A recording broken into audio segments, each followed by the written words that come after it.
रामायण को हिंदू धर्म का सबसे पवित्र ग्रंथ माना जाता है। इसके सभी पात्रों का अलग महत्व है।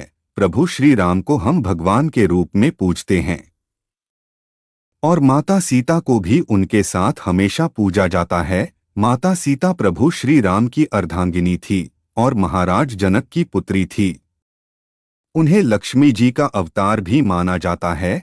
उनकी महिमा ऐसी है कि आज भी प्रभु श्री राम से पहले देवी सीता का नाम लिया जाता है। यदि हम माता सीता के जन्म की बात करें तो आज भी उनके जन्म को लेकर कई कथाएं प्रचलित है। सीता जी का जन्म एक रहस्य ही है। आइए जाने माता सीता के जन्म से जुड़े कुछ रहस्यों के बारे में। पौराणिक कथाओं के अनुसार माता सीता राजा जनक को जमीन के नीचे मिली थी। महर्षि वाल्मीकि जी की रामायण के अनुसार राजा जनक के समय में एक बार मिथिला राज्य में अकाल पड़ गया। ऋषियों ने राजा जनक से यज्ञ का आयोजन करने के लिए कहा, जिससे वर्षा हो और उनका कष्ट दूर हो। यज्ञ की समाप्ति के अवसर पर राजा जनक अपने हाथों से हल लेकर खेत जोत रहे थे।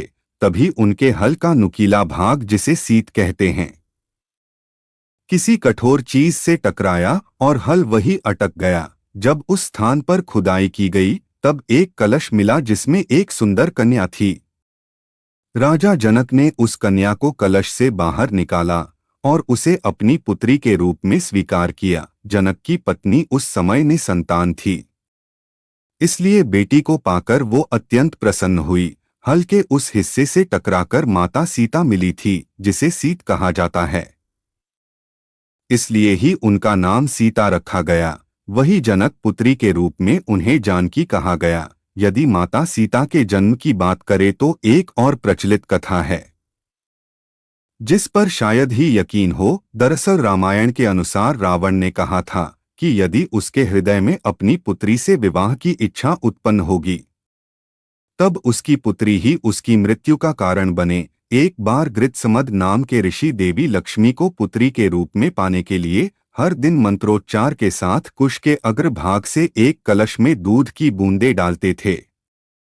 एक दिन जब ऋषि आश्रम में मौजूद नहीं थे तब रावण वहां आया और वहां मौजूद ऋषियों को मारकर उनका रक्त कलश में भर लिया और उस कलश को ले जाकर रावण ने अपने महल में छिपा दिया।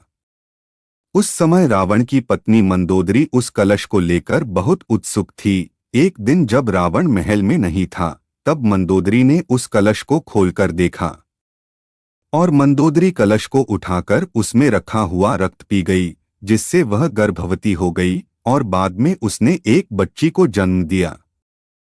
तब मंदोदरी का यह भेद किसी को पता न चले, इसलिए वह लंका से बहुत दूर अपनी पुत्री को कलश में छुपाकर मिथिला भूमि में छोड़ आई। इस प्रकार सीता जी का जन्म हुआ और वो रावण की पुत्री होने के साथ उनकी मृत्यु का कारण भी बनी। देवी सीता के जन्म की तीसरी कथा वेदवती नाम की एक ब्राह्मण कन्या से संबंधित है, जिसका उल्लेख ब्रह्मवैवर्त पुराण में मिलता है। इस कथा के अनुसार एक समय वेदवती नाम की स्त्री समय भगवान विष्णु को पति के रूप में पाने के लिए तपस्या कर रही थी।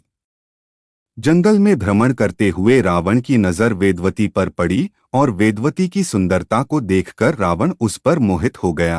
रावण ने वेदवती को अपने साथ चलने के लिए कहा, लेकिन वेदवती ने साथ जाने से इनकार कर दिया। वेदवती के मना करने पर रावण को क्रोध आ गया और उसने वेदवती के साथ दुर्व्यवहार करना चाहा।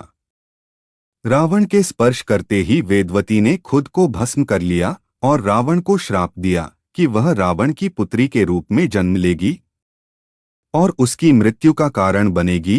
कुछ समय बाद मंदोदरी ने एक कन्या को जन्म दिया, लेकिन वेदवती के श्राप से भयभीत रावण ने जन्म लेते ही उस कन्या को समुद्र में फेंक दिया, जिसके बाद समुद्र की देवी वरुणी ने उस कन्या को धरती माता को सौंप दिया और धरती माता ने उस कन्या को राजा जनक और माता सुनैना को सौंप दिया।